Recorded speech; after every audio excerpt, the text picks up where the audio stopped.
Wedding এর উপর ঠিক আমি বলতে পারছি না এখনো, বাট আমার সামনে দুটো ওটিটিতে কাজ আসছে। আচ্ছা, আর একটা সারপ্রাইজ আছে যেটা আমি এখনো বলতে চাচ্ছি ডিসক্লোজ না। করতে হ্যাঁ, চাচ্ছেন না? ডিসক্লোজ করতে চাচ্ছি না, এটা আসলে সময় আসলে সবাই দেখবে। বিয়ে মানে হচ্ছে গিয়ে নতুন একটা জীবন শুরু করা। আমার কাছে বিয়েটাই মেয়েদের একটা নতুন অধ্যায় শুরু হয়। মেকআপ ছাড়া এখন কেউ বিয়ের কথা ভাবতেই পারে না।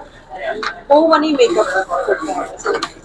এটা নিয়ে আপনার কোনো না, আমার কাছে মনে হয় না যে বউ মানেই মেকআপ করতে হবে। একটা সময় ছিল যখন আসলে অনেক বেশি বউ পরিপাটি করে সাজগোজ করে মানুষের বিয়ে করতো, অনেক বেশি মেকওভার করে বিয়ে করতো। বাট এখন যেটা হয় যে এখন কিন্তু সবাই সবকিছু ন্যাচারাল অনেক পছন্দ করে, স্পেশালি মেকওভারের ক্ষেত্রে।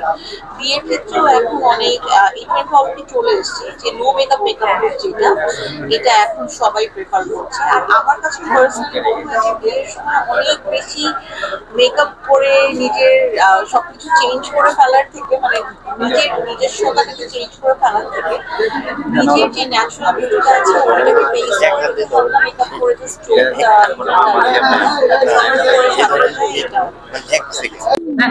আমি আসলে অনেক আগে থেকেই মিরর ফ্যামিলির সাথে আছি, তাদের একদম শুরুর দিক থেকে। একদম শুরু থেকে।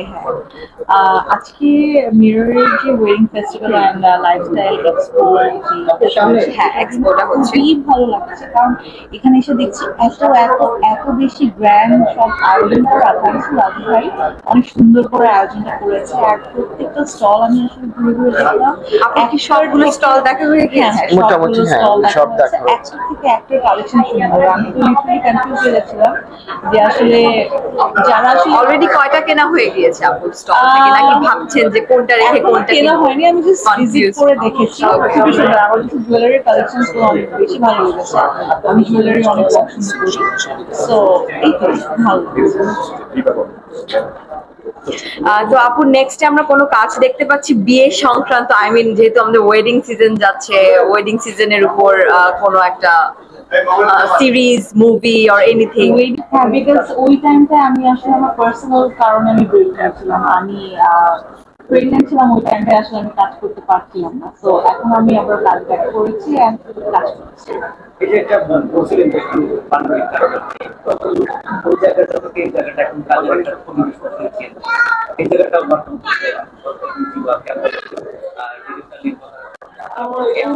করার কিছু নেই আসলে। আমি সবসময় বলি যে যাদের জন্য আজকে আমি সব আজকে অডিয়েন্সের জন্য আমি সব, তাদের ভালোবাসা ছাড়া